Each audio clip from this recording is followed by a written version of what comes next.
नमस्कार मित्रों, shortcut India news channel पे आपका बहुत बहुत स्वागत है। जैसा कि आप लोगों ने कई आर्टिकल्स में पढ़ा ही होगा कि इज़राइल और अरब कंट्रीज़ के बीच में और कहें तो ज्यूस और मुस्लिम के बीच में जो यूनिटी है वो बहुत ही तेज़ी से बढ़ोतरी हो रही है उसमें। और ये मुस्लिम और ज्यूस के बीच में जो यूनिटी है उससे पूरे अरब वर्ल्ड को कह सकते हैं कि बहुत ही अच्छी खबर भी है ये। और इसी बीच में इज़राइल के जो नवनिर्वाचित जो इलेक्टेड प्रधानमंत्री हैं नफ्ताली बेनेट ने उन्होंने इसी बीच ज्यूस और मुस्लिम की यूनिटी की तरफ एक और बहुत बड़ा कदम उठा दिया है। नफ्ताली बेनेट ने फीफा के प्रेसिडेंट गिन्नी इन्फेंटिनियो के इज़राइल विजिट में 2030 में जो फुटबॉल वर्ल्ड कप होने वाला है उस वर्ल्ड कप को इज़राइल और अरब कंट्रीज के अंदर कराने का प्रस्ताव रख दिया है।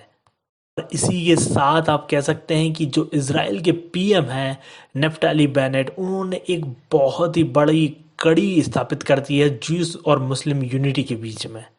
और इसी के साथ जो नफ्ताली बेनेट हैं उन्होंने इज़राइल के साथ ही इसको यूएई और कई दूसरी मुस्लिम कंट्रीज़ के साथ 2030 का जो फुटबॉल वर्ल्ड कप है उसको होस्ट करने की मांग कर दी है।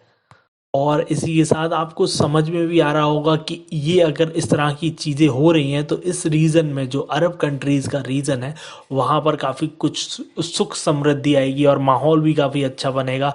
हालांकि इस बात को जब उन्होंने ट्वीट किया नफ्ताली बेनेट जी ने तो उन्होंने ये आइडिया बताया है कि ये गिन्नी इन्फेंटिनियो जो फीफा के कह सकते हैं प्रेसिडेंट हैं उन्होंने ये दिया है। लेकिन आप सभी को पता है कि ये आइडिया किसने दिया होगा, नफ्ताली बेनेट ने खुद ये आइडिया दिया होगा और इसको वो इस तरह से प्रेजेंट कर रहे हैं कि ये आइडिया गिनी की तरफ से आया है। लेकिन जो भी है यहाँ पर आप साफ समझ सकते हैं कि जो नफ्ताली बेनेट है वो बहुत ज़्यादा पॉजिटिवली काम कर रहे हैं अरब कंट्रीज़ को रिश्ते जोड़ने के लिए। और ये एक और बहुत ही मजबूत कदम है जिसको देखते हुए आप कह सकते हैं कि 2030 का अगर फुटबॉल वर्ल्ड कप इन कंट्रीज़ के साथ अगर होस्ट करता है को होस्ट करता है इज़राइल यूएई और बाकी अरब कंट्रीज़ भी अगर उसमें शामिल हो जाती हैं तो ये बहुत ही अच्छी यूनिटी का एक स्थापना होगी अरब कंट्रीज़ के साथ इज़राइल की। और इसके साथ ही बहुत अच्छा माहौल